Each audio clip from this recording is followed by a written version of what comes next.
Cerita Ande-Ande Lumut dari Jawa Timur. Suatu ketika, kerajaan Jenggala diserang oleh musuh. Ketika perang semakin sengit, permaisuri raja yang bernama Putri Dewi Sekartaji melarikan diri dan bersembunyi ke sebuah desa yang jauh dari Jenggala.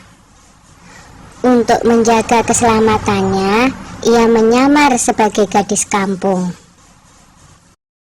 Dewi Sekartaji tinggal di tempat Nyai Intan.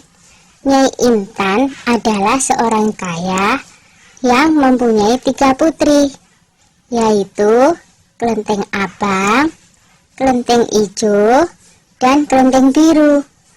Oleh Nyai Intan, Dewi Sekartaji diangkat anak dan diberi nama Kelenteng Kuning.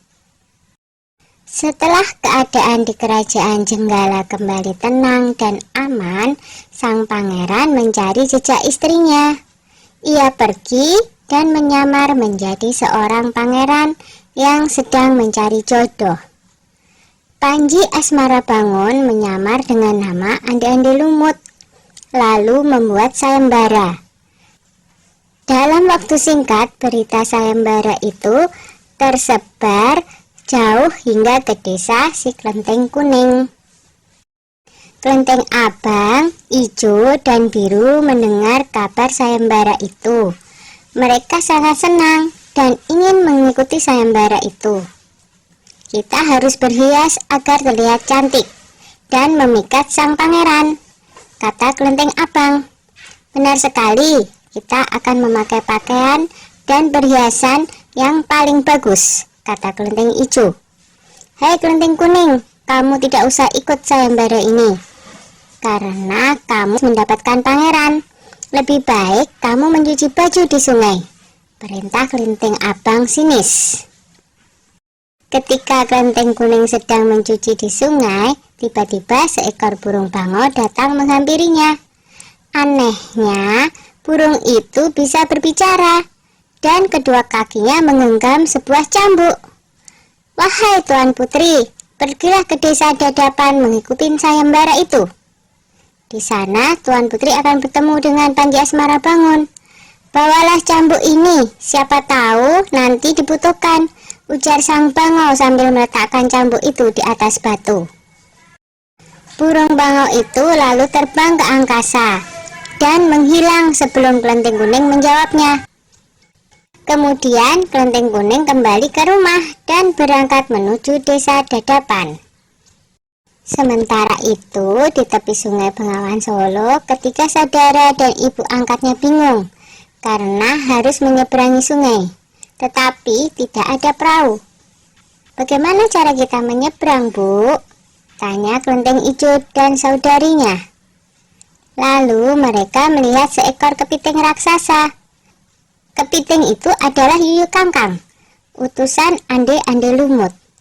Dia diutus menguji para peserta sayembara yang melewati sungai tersebut.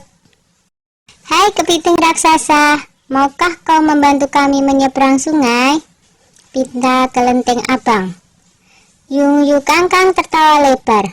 Hahaha, aku akan membantu kalian, tapi ada syaratnya, kata dia. Apapun syaratnya, kami bersedia. Yang penting kami bisa menyeberang, jawab Kelenteng Abang. Kalian harus menciumku, kata Yuyu Kangkang. Dan mereka pun bersedia memenuhi syarat si Yuyu Kangkang. Kelenteng Kuning tiba di pinggir sungai. Yuyu Kangkang mengajukan syarat yang sama, tetapi Kelenteng Kuning menolak. Dia tak ingin mengkhianati suaminya. Kelenteng Kuning memohon, tetapi Yuyu Kangkang tetap menolak. Akhirnya Kelenteng Kuning memukulkan cambuknya ke sungai, dan seketika itu air sungai Bengawan Solo surut. Melihat itu, Yuyu Kangkang ketakutan dan segera menyeberangkan Kelenteng Kuning, bahkan mengantarnya sampai ke desa Dadapan. Sayembara pun dimulai. Secara bergiliran, Kelenteng Abang dan adik-adiknya menunjukkan kecantikan mereka di hadapan Ande-Ande Lumut. Namun, Tak seorang pun di antara mereka yang dipilih oleh Ande-Ande Lumut. Ampun pangeran, hamba mohon, terimalah salah satu putri hamba, iba Nyai Intan.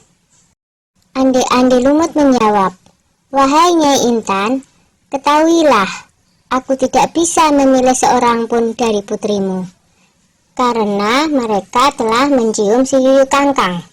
Sambil menunjuk kelenteng kuning, pangeran melanjutkan, aku memilih gadis ini, karena dia telah lulus ujian, tidak mau mencium si Yuyu Kangkang. Nyai Intan dan ketiga putrinya baru sadar bahwa mereka ditolak oleh Ande-Ande Lumut karena tidak lulus ujian.